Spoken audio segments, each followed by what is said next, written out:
પરિવર્તન એ સંસારનો નિયમ છે. તમારી ઈચ્છાઓને પૂરી કરવા તમારે પરિવર્તન તો કરવું જ પડે, જીવનમાં હોય કે કામમાં. આપણે જોઈએ છીએ કે પાણી પણ તરવા માટે, બરફ બનવા માટે બરફમાં રૂપાંતરિત થાય છે. એટલે પરિવર્તન એ ખૂબ જ જરૂરી છે. ગીતાનો અધ્યાય 6 ધ્યાન યોગ અથવા આત્મસંયમ યોગ, શ્લોક 16. ગુજરાતીમાં જો આ શ્લોકને કહીએ તો, હે અર્જુન, જે અતિશય ખાય છે અથવા અતિશય અલ્પ ખાય છે, અતિ નિંદ્રા કરે છે કે અતિ અલ્પ નિંદ્રા કરે છે, તે યોગમાં સફળતા પ્રાપ્ત કરતો નથી. બીજા શબ્દોમાં કહીએ તો, હે અર્જુન, આ યોગ ખૂબ ખાનારાને સિદ્ધ થતો નથી, તેમજ બિલકુલ ન ખાનારાને પણ સિદ્ધ થતો નથી તથા ઘણો ઊંઘનારનો સિદ્ધ થતો નથી, તેમજ હંમેશા જાગનારનો સિદ્ધ થતો નથી. ભગવાને આગલા શ્લોકોમાં ધ્યાન યોગના પ્રકારો અને તેનું ફળ જણાવ્યું. હવે આ શ્લોકથી આપણને ધ્યાન યોગમાં જરૂરી આહાર, વિહાર અને શયન વગેરેના નિયમો કેવા હોય છે એ જણાવે છે. ભગવાન આ વસ્તુઓ આપણને જણાવી ધ્યાન યોગની પૂર્ણતા તરફ કેવી રીતે જવું અથવા પૂર્ણતા પ્રાપ્ત કેવી રીતે કરવી એ આપણને સમજાવી રહ્યા છે. ધ્યાનના વિષયનું અને તેના દ્વારા સિદ્ધ થતા પરમ લક્ષ્યનું વર્ણન કર્યા પશ્ચાત શ્રી કૃષ્ણ કેટલાક અનુસરણીય નિયમોને અહીં પ્રદાન કરે છે. કારણ કે શારીરિક જાળવણી માટે, શરીરની જાળવણી માટે શરીર અને આત્મા બે વસ્તુ છે. શરીરની જાળવણી અને આત્મા બંને એકબીજાના પૂરક છે. શરીર નાશવંત છે, આત્મા અમર છે, પણ એ બે એક શરીરમાં આત્મા રહેતો હોય તો એકબીજાને પૂરક બને છે. શરીરની સંતુલિત અવસ્થા માટે શરીરના તમામ જ ભાગોને સરખી રીતે કાર્ય કરવો પડે છે. શરીરની તમામ ક્રિયાઓ, પ્રક્રિયાઓ, વહીવટો કે શરીરના તમામ ઓર્ગન્સ એટલે કે જુદા જુદા ભાગો સારી રીતે, સમતોલિત રીતે એક જ પ્રમાણે જો વર્તન કરે તો શરીર તમારું સારું રહે. જો આ શરીરમાં જુદા જુદા ભાગોમાં સમતોલતા ન જળવાય, ઊંચ નીચતા થાય, આગળ પાછળ થાય, તો તમારી શરીરની સમતોલતા ગુમાય અથવા શરીર તમારું માદું પડે અથવા શરીરમાં વિકારો ઉત્પન્ન થાય. આપણે જોઈએ છે કે સુગર એટલે કે ડાયાબિટીસના પેશન્ટને આપણે જે સુગર કહે છે કે શરીરની સાકરનું પ્રમાણ એટલે કે શરીર લોહીમાં સુગરનું પ્રમાણ, જો લોહીમાં સુગરનું વધારે પ્રમાણ હોય તો આપણને ડાયાબિટીસ થાય છે. અને એ જુદા જુદા રીતે શરીરના જુદી જુદા અંગો ઉપર એની અસર થાય છે અને એના કોમ્પ્લિકેશનો થાય છે. જો સુગર ઓછી હોય તો તમને ચક્કર હાઈ અને પડી જાય છે. એટલે શરીરમાં સુગર ઓછી હોય તો પણ તમને નુકસાન થાય છે, શરીરમાં સુગર વધી જાય તો પણ નુકસાન થાય છે. એવી જ રીતે શરીરના બ્લડ પ્રેશર છે. પ્રેશર ઓછું હોય, હાઇપોટેન્શન થાય તો તમે ચક્કર આવે, બેભાન થઈ જાવ એવું થાય. અને શરીરનું જો બ્લડ પ્રેશર વધી જાય તો તમને મગજમાં, ધમનીમાં ફાટી જાય અને હેમરેજ થાય, ચક્કર આવે, આંખો દુખે, આવું બધું થાય. એટલે કોઈ પણ વસ્તુમાં સમતોલતા, એક સરખાપણાની બહુ જ મહત્વતા છે. કોઈ પણ વસ્તુમાં એક વસ્તુ ઊંચી નીચી થાય તો એ પ્રક્રિયામાં વિક્ષેપ કરે છે. પ્રક્રિયા સીધી ને સરળ ચાલતી નથી. શરીરની હોય કે યંત્રોની હોય, દરેક જગ્યાએ સમતોલતા અને સંતુલિત વસ્તુઓની જરૂર છે. દરેક વસ્તુનું સંતુલન હોવું જરૂરી છે. જો તમારે કોઈ પણ વસ્તુમાં સંતુલન બગડે તો તમે એ વસ્તુ ગુમાવો છો, એ વસ્તુ તમારા કાબૂની બહાર જતી રહે છે. આપણે આગળ શ્લોકમાં કીધું કે જ્યારે ગાડી શીખવાડવાની હોય છે, જેમ યોગ શીખવાની શરૂઆત, એમ જુદા જુદી આપણને વસ્તુઓ ભગવાને કીધી. કેવું આસન જોઈએ, કેવી જગ્યા જોઈએ, ક્યાં કરવું જોઈએ, કેવી રીતે કરવું જોઈએ. એવી રીતે જેમ ગાડીમાં છે, ગાડી ચલાવતા પહેલાં આપણને ગાડીના જુદા જુદા ભાગો વિશે સમજાવે છે. પછી ગાડી ચાલુ કરવાનું કહે છે, ગાડી ફર્સ્ટ ગિયરમાં શીખવાડે છે, પછી સેકન્ડ ગિયર પાડવાનું, એમ ગાડીને ગિયરો પાડ્યા શીખાય. પછી રિવર્સ ગિયર પણ શીખવાડે છે. ગાડીમાં જો તમે શીખી લીધા પછી કોઈ પણ ગાડી ગમે તેટલી સ્પીડથી જતા હો, તમે અચાનક બ્રેક મારો અને તે ખૂબ જ શોર્ટ બ્રેક મારો તો પાછળના વ્હીકલો તમારી જોડે અથડાય છે. અને જો તમે ગાડી ગતિમાં હો તો તમે શોર્ટ બ્રેક કે સારી બ્રેક ના મારો ને થોડી બ્રેક મારો તો તમારી ગાડી બીજા જોડે અથડાય છે. ટૂંકમાં કોઈ પણ જગ્યાએ વસ્તુને એક સરખી એક સમતોલમાં રાખવી ખૂબ જરૂરી છે. જો વસ્તુમાં ઉપર નીચે કે આગું પાછું થાય તો એ સમતુલતા બિગડતા તમારી એ કોઈ પણ વસ્તુ યા પ્રક્રિયા નકામી જાય છે.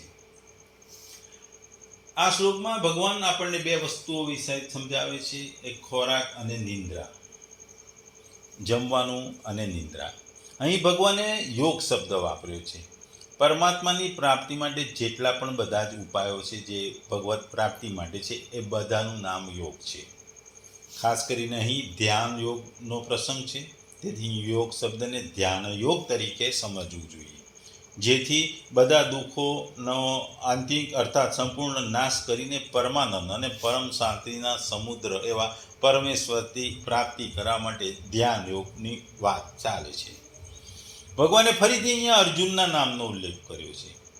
ગીતામાં ભગવાને જ્યારે જ્યારે અર્જુનને જુદા જુદા નામથી બોલાવ્યા છે ત્યારે એ શ્લોકનું મહત્વ બીજા બધા શ્લોકો કરતાં વધી જાય છે, કારણ કે ભગવાન ખાસ કરીને અર્જુનને આ શ્લોક ઉપર ભાર મૂકવા તેને એના નામથી બોલાવે છે.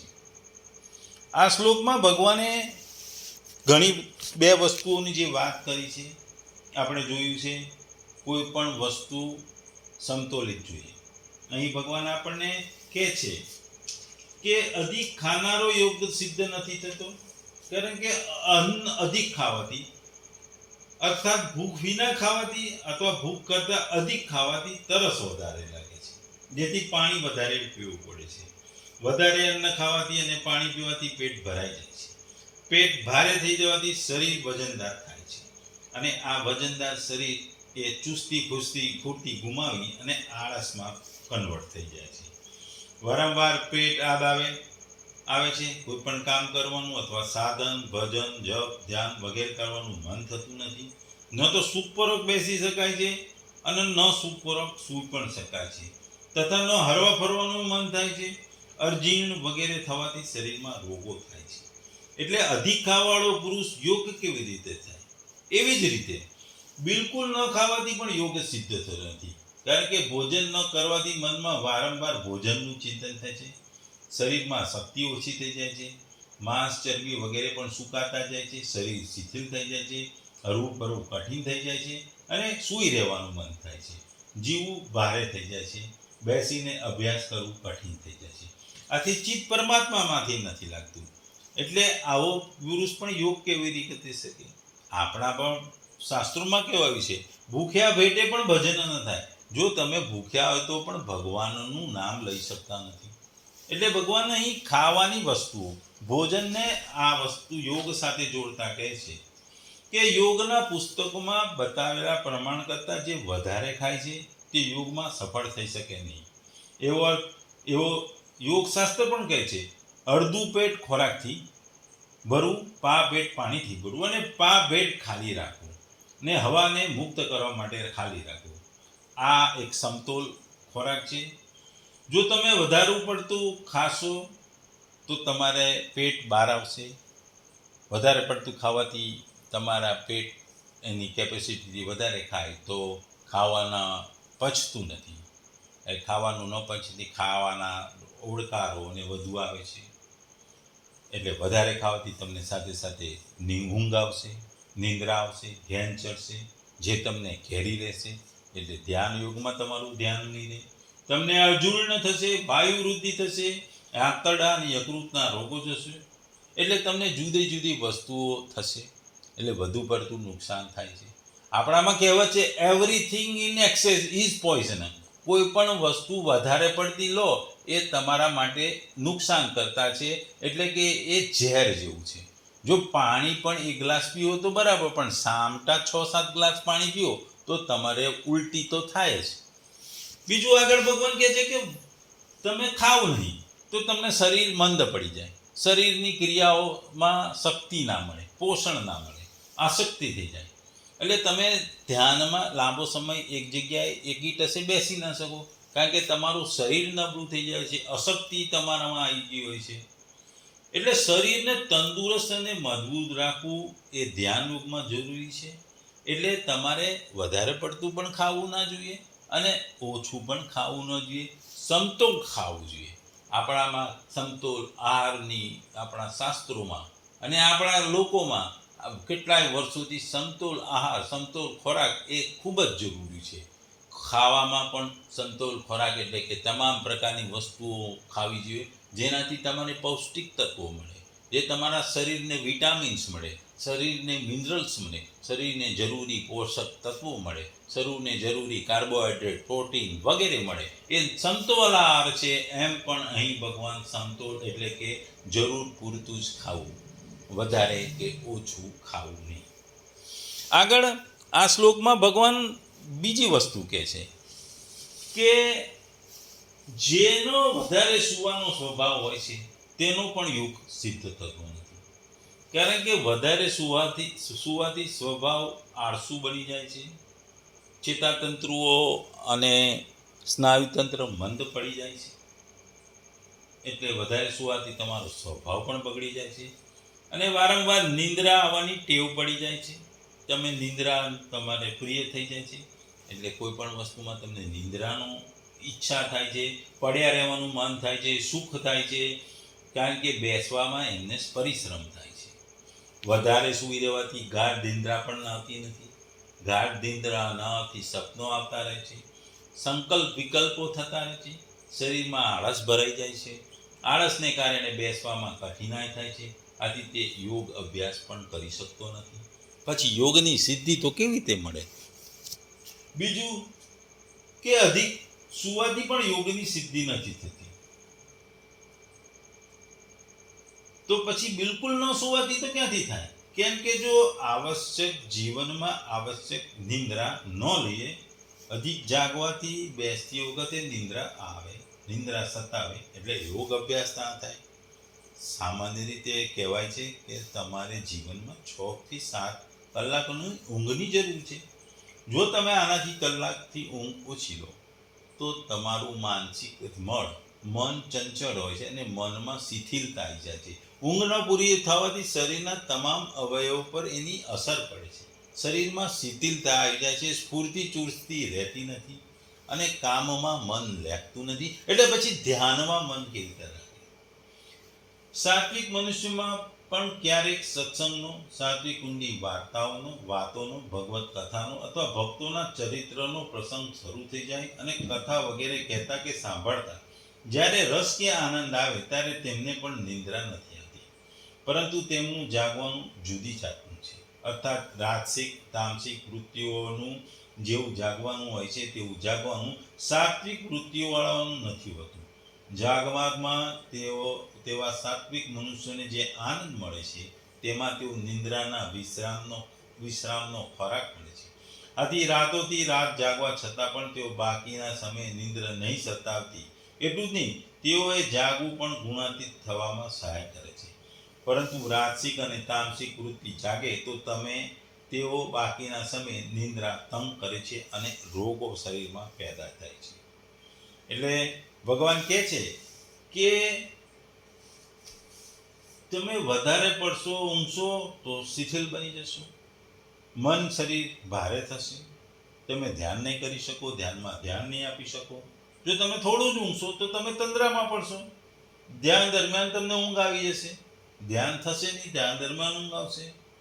એટલે મહામૂલો મધ્યમ માર્ગ જાળવો તો તમે યોગમાં ઝડપી પ્રગતિ સાધશો.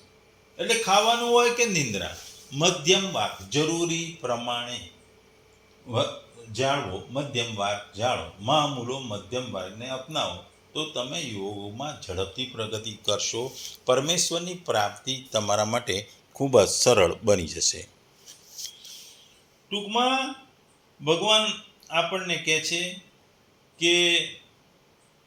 કે કેવળ ભૌતિક વિજ્ઞાનનું સંવર્ધન કરે છે તેઓ નરકમાં જાય છે, પરંતુ કેવળ આધ્યાત્મિક વિજ્ઞાનનું સંવર્ધન કરે છે તે અધિક અંધકારમય નરકમાં જાય છે.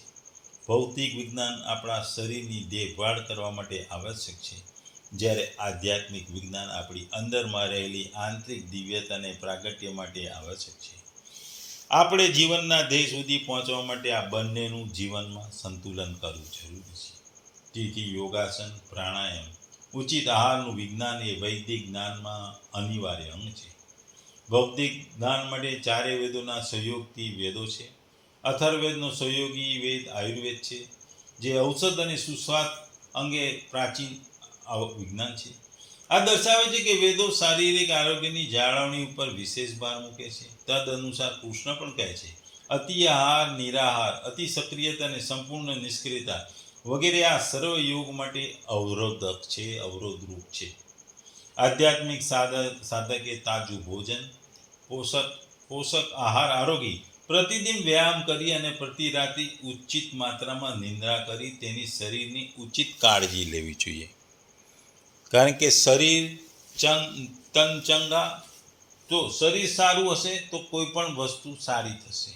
જો શરીર ખરાબ હશે તો કોઈ પણ વસ્તુ તમે કરી શકતો નથી. ધ્યાન યોગ માટે પણ શરીરની તંદુરસ્તી મહત્વની છે. શરીરમાં ચુસ્તી, સ્ફૂર્તિ એની પણ જરૂર છે.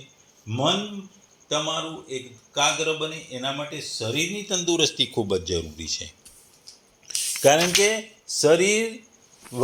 શરીરની તંદુરસ્તી વગર કશું થતું નથી. કારણ કે શરીર અને આત્મા, આપણે આત્મા અને શરીર એકબીજા જોડાયેલા છે, અને આત્માને પરમાત્મા સાથે જોડવા માટે શરીરનો ઉપયોગ કરવાનો છે. એટલે શરીર પણ સ્વસ્થ જોઈએ, શરીર તંદુરસ્ત જોઈએ, શરીર વિકારોથી દૂર રહેવું જોઈએ.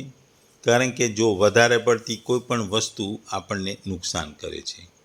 કારણ કે જેમ વધારે પડતી ઊંઘ હોય કે વધારે પડતું ખાવાનું નુકસાન કરે એમ છે, એમ ઓછો ખોરાક કે ઓછી ઊંઘ પણ નુકસાન કરે છે. કોઈ પણ વસ્તુની એક્સ્ટ્રીમ બે વસ્તુની વચ્ચે મધ્યમ માર્ગ એ ખૂબ જ અગત્યનું છે, અને મધ્યમ માર્ગ એ જ શરીર માટે ઉપયોગી અને જરૂરી છે. ટૂંકમાં આ શ્લોકમાં ભગવાન કહે છે કે ખૂબ ખાનારાને, બિલકુલ ન ખાનારાને, ખૂબ ઊંઘનારને તેમજ હંમેશા જાગ્રત રહેનારને, હે અર્જુન, ખરેખર યોગ પ્રાપ્ત થતો નથી,